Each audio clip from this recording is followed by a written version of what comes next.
আসসালামু আলাইকুম দর্শক, আজ আমি আপনাদের সামনে উপস্থিত হয়েছি ইরান এবং ইসরায়েল যুদ্ধের সর্বশেষ খবর জানাবো বলে।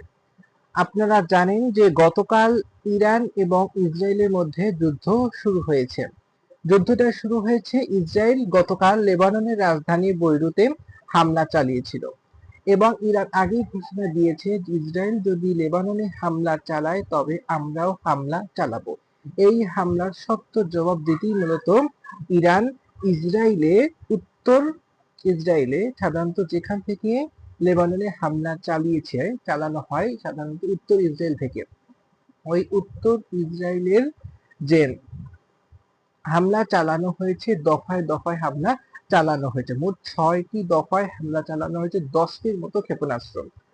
ইসরায়েল দাবি করেছে যে অনেক ক্ষেপণাস্ত্রই তারা প্রতিহত করে, সব ক্ষেপণাস্ত্র কিন্তু আসলে এটি ভুল। সব ক্ষেপণাস্ত্র তারা প্রতিহত করতে পারেনি। কিছু ক্ষেপণাস্ত্র তারা প্রতিহত করেছে এবং কিছু ক্ষেপণাস্ত্র সরাসরি আঘাত হেনেছে এবং সেই ভিডিও ফুটেজও আমরা পেয়েছি।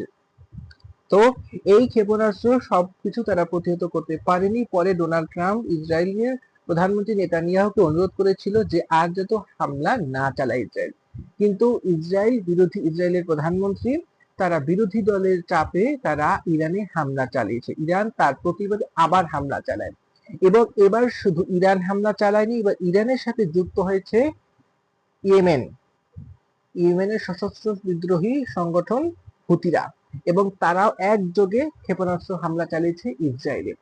এরপরে ইরান ঘোষণা দিয়েছে যে তাদের বিরুদ্ধে যদি আর হামলা চালানো হয় তার জবাব হবে অত্যন্ত ভয়াবহ। কিন্তু তারপরেও ইসরায়েল ইরানের পেট্রোকেমিক্যালে হামলা চালিয়েছে এবং সর্বশেষ খবর পাওয়া অনুযায়ী প্রায় ২০ জনের মতো ইরানি নিহত হয়েছে।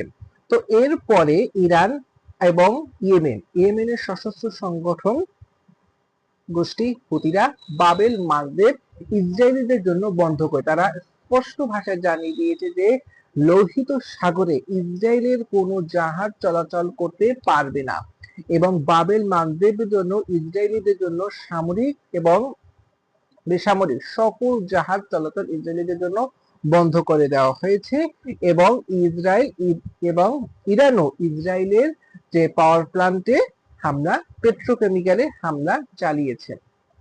এবং পরে ডোনাল্ড ট্রাম্প বলেছেন যে আমরা এই যুদ্ধে আমরা যুক্ত নই। কিন্তু এটা আসলে কতটুকু সত্য, যেখানে ইসরায়েলি মিডিয়া দাবি করছে যে সেন্টকমের সাথে, সেন্ট্রাল কমান্ড, তাদের সাথে ইসরায়েলের যে প্রতিরক্ষা দপ্তর ৩ বার টেলিফোনে কথা হয়েছে। ৩ বার টেলিফোনে কথা